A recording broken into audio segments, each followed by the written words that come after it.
Ben yo koyam chufa nungo yang be oh yeah. Zibe tu be sambu manzalo fiala. Mangale kwa donju zama tu kazi belame. Mangalore chanya kabok makinyanga yoksamo. Yoksa, yoksa, yoksa, yoksa, yoksa. Je m'appelle nommé, et yoksam chambonga. Mamazi wanzamanga duambanda guma. Gubumi, non chufa bonamo. La jagamaza magoza bachinju. Benja koni mamme koni shoshin oh yeah. La jagamaza magoza bachinju. Benja koyam chufa nungo yambe oh yeah. Zibe tumbo yoksambu manzabo fiala. Bengale kwa donju zama tukazi balame. Bengalore chanya kabomba kuronda yoksamo.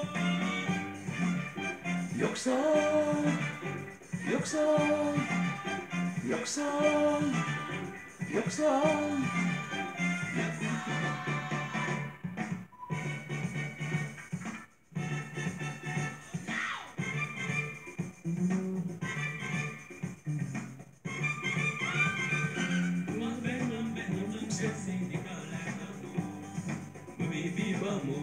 Vivamo, tiens fidèle.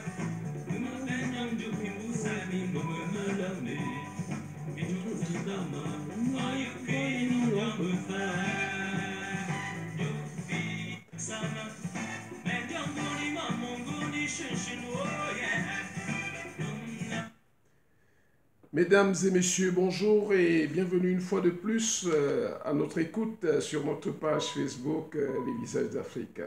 Je suis Léonard Fanja, le directeur de publication du journal en ligne Les Visages d'Afrique.online. Les Visages d'Afrique en un mot, .online. The International Pan-African Non-Bilingual Journal Les Visages d'Afrique.online. Chers amis, nous faisons cette sortie aujourd'hui pour vous dire notre étonnement sur les propos tenus récemment par le professeur Claude Rabé. Nous voulons vous dire, et nous en profitons pour vous faire un témoignage sur un intellectuel bêtis digne de ce nom que j'ai connu, à savoir le professeur Séverin Cécile Abega.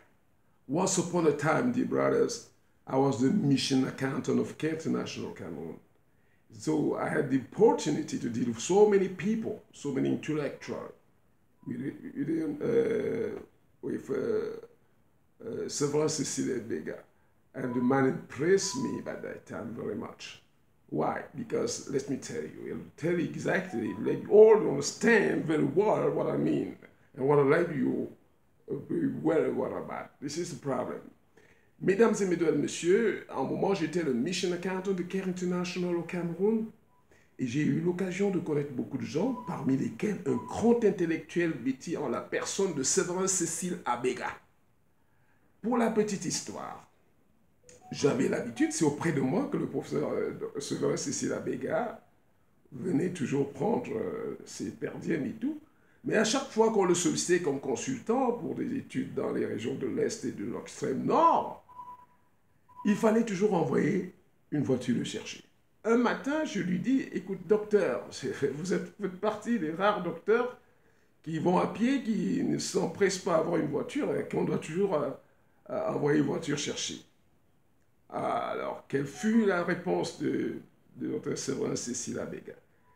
Il me dit, en tout cas, en ce qui me concerne, j'ai ma philosophie, j'ai hiérarchisé mes priorités et la voiture ne fait pas partie de ses priorités. J'ai dit, comment ça? Il dit, oui, la priorité pour lui, c'est sa maison. Je dis, ben, c'est surprenant ça. Il dit, c'est pas surprenant parce que, il me dit, moi je suis né, il dit qu'il est né en Konsamba. La plupart de ses amis sont des gars bamileke et il s'est approprié leur philosophie. C'est pour ça qu'il a dit que et la priorité pour lui, c'était d'abord la maison. Et à l'époque, je ne connais pas la maison, mais la maison était à Biémassi, était en Haïture. Et à l'époque, il me disait qu'il était en train de construire un immeuble en étage, sans crédit bancaire. Ça, c'est un témoignage que je tiens de notre digne intellectuel de la pure espèce de regretter mémoire, Servan Cécile Abega. Ça, c'est des intellectuels qui ont marqué. Et non ce que nous entendons aujourd'hui. Parce que quand Claude Abbé, par ailleurs, président à vie du conseil pastoral paroissial du sanctuaire Sacré-Cœur de Mokolo, tient des propos comme il a tenu récemment sur une chaîne de télévision, il y a lieu de se demander si il est vraiment un véritable intellectuel. Parce qu'un intellectuel, ça a aussi pour mission d'être un éclaireur, un éveilleur de conscience, celui qui lutte pour le raffermissement des liens et non la désintégration, parce que les propos de Claude Abbé, où il demande aux gens de rentrer chez eux, c'est la désintégration. C'est la désintégration. Et pour quelqu'un qui est président du conseil pastoral paroissial, c'est surprenant. C'est d'autant plus surprenant parce que ce titre d'église Kemayou que vous venez de suivre relate sa vie. Il dit, il va en aventure, il va se chercher, c'est pas facile, c'est sous la pluie et tout. Il va se battre malgré tout et pour le bonheur de sa famille et de toute sa communauté. Et je crois que cette philosophie qu'ont la plupart des gens, les bamileke, il ne faut pas avoir peur de le dire. Et maintenant, quelqu'un qui est président du conseil pastoral paroissial du sanctuaire Sacré-Cœur de Mokolo, qui est né dans le quartier bamileke, parce que le Claude Abbé est né dans un quartier à majorité bamileke, comme Servan Cécile d'Abega en son temps. Mais plutôt que de voir les choses comme le feu Servan Cécile Abega, lui, il a une autre vision des choses. C'est son droit, certes, mais nous regrettons que ce soit quelqu'un de cette trempe qui tienne de tels propos. Hein? Il est donc question de dire que pour le professeur Claude Abbé, ce à quoi on serait attendu de lui, qu'il soit peut-être l'homme, l'éveilleur de conscience, qui essaie d'attirer l'attention de l'élite politique, qui essaie d'exproprier les terrains titrés aux gens ressortissants de l'Ouest en leur disant qu'ils doivent aller chez eux. Donc, c'est dommage que ce ne soit pas le cas. Et je voudrais saisir cette opportunité pour leur dire que tous ceux qui acquièrent des terrains, ils l'achètent, ils ne le prennent pas de force. Hein? Et c'est les gens qui les sollicitent pour la plupart, soit pour immatriculer les terrains, soit pour les acheter. Alors, comment peut-on encourager un système qui voudrait toujours que plusieurs décennies plus tard, on vienne arracher les terrains titrés aux gens qui ont donné la peine, qui ont fait. D'ailleurs, on a vu récemment une dame, Betty, qui expulsait Madame Mvoutou, l'influenceur, Marlène Mvoutou, de chez elle. Et cette femme a tenu de très propos. Cette maison, c'est le fruit de dur labeur. Nous sortons chaque matin pour aller travailler, pour faire les économies et réaliser et construire cette maison. Ce n'est pas pour que les gens viennent la squatter, l'habiter sans payer. Ça, c'est une femme, Betty, je crois, qui le disait à une autre sœur Betty. Elle a dit d'ailleurs, puisque moi je comprends Betty, que la pire des choses pour moi, c'était de dire que j'avais affaire à une sœur. Malheureusement, voilà ce qui est arrivé. Alors quand aujourd'hui quelqu'un se disant intellectuel, sociologue, tient de tels propos dans un contexte actuel du Cameroun, il y a lieu de se demander. Le président Biya, en 1984, après la tentative de coup d'État, disait que son objectif c'était d'aller vers l'intégration nationale. Alors, est-ce qu'on peut dire que le professeur Claude Abbé rame à contre-courant? Je crois qu'on ne devrait pas de le dire. Il n'est pas le seul d'ailleurs. C'est vrai que le discours ne croit aux hommes politiques que ceux qui croient aux discours des hommes politiques ne sont responsables de leur naïveté, dit-on souvent. Alors, je voudrais rappeler ici que la ville de Kontamba, autrefois, était la troisième ville du Cameroun. À cause de tels agissements, de tels comportements, les Bamileke qui en avaient déjà fait leur région parce qu'ayant fui la guerre, n'oubliez toujours pas que le peuple bamileke a fui la guerre de libération pour s'installer un peu partout et acquérir des terrains. Alors maintenant, en Consaba, ce même discours a tenu, ils sont partis.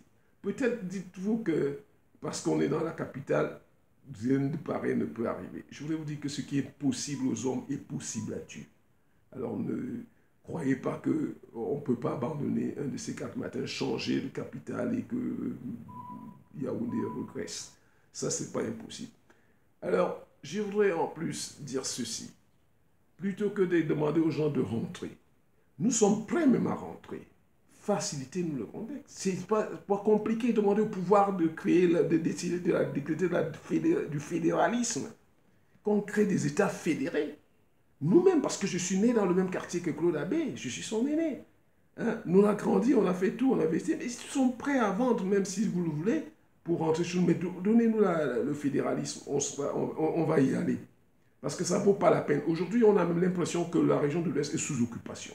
En dehors de quelques autochtones originaires de cette région qu'on affecte là-bas pour aller à quelques mois de leur retraite, pour la plupart, dans le commandement, c'est de la préfectorale, comme le commandant de compagnie, commandant de brigade, commissaire, magistrat, c'est les hommes de la région de M. Claude Abbé, pour la plupart. Alors, nous avons l'impression d'être sous occupation. Alors, si ça vous gêne qu'on acquiert à la sueur de nos fronts nos terres ici à Yaoundé, de grâce, décréter le fédéralisme et demander à chacun de rentrer chez lui. Nous serons prêts pour cela. Vous comprenez? Et quand vous demandez à rentrer, je vous ai toujours dit que moi, je suis le frère. J'ai des demi-frères. L'un est de Mère Boulou, l'autre est de Mère Nanga. Bon, eux, vous nous demandez de rentrer. Moi, je rentre à l'ouest. Eux, ils vont rentrer où? À Ebolo ou bien à Nanga? Hein? Dites-le nous. Parce que c'est une des choses, de mes préoccupations, j'ai toujours dit, c'est pas la peine de verser dans le tribalisme parce que les familles sont pour la plupart composées. Je vous dis, mes demi-frères sont de mère Boulou, de mère Nanga et Boko. Dites-nous où ils vont. Vont-ils aller avec nous à l'ouest ou bien ils vont rester aller à Eboloba ou bien à Nanga? Parce qu'un intellectuel digne de ce nom, vraiment, ne devrait pas. Qui plus est, un chrétien, parce que les chrétiens, c'est l'ambassadeur de Jésus, hein. Il ne faut pas toujours oublier cette étiquette. Quand tu es responsable d'une conseil pastoral paroissial depuis des décennies, presque à vie, ah ben on a la lourde responsabilité d'être une lumière qu'on ne met pas sous le bois souvent. Hein? C'est ça ce que j'entends.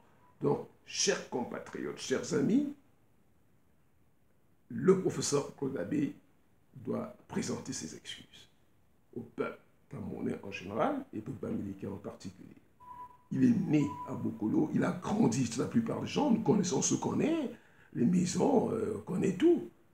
Et la chanson d'Elvis Kemayo, tous ses frères et d'autres qui sont là, ils comprennent ça. Et la plupart de ses frères camarades en France comprennent le banganté. Ils sont nés dans un quartier à dominance banganté et Yambassa. Donc là, pour la plupart, ils comprennent cette langue. Ils sont pour la plupart des amis des bangantés, beaucoup se sont mariés entre eux, et c'est inadmissible, déplorable qu'un homme de sa dimension puisse tenir de tels propos, et en plus sur une chaîne de télévision. Chers amis, c'est regrettable.